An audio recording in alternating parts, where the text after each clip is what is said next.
Jadi ilmu hikmah larangannya pamali. Kalau ilmu fikih larangannya perintah. Di situ kan wajib, haram, makruh, mubah, dan sunnah. Itu ada 5. Kalau standar fikih. Kalau standar ilmu hikmah pasti pamali. Makanya bapak ibu kalau ketemu dengan nasihat mengatakan pamali, itu bukan ilmu fikih, itu pasti ilmu hikmah.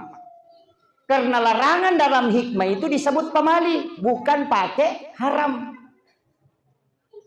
Ini yang harus saya luruskan. Makanya dia mengatakan pamali sandar di daun pintu. Pamali menggunakan pakaian yang sementara dipakai sebagai lap.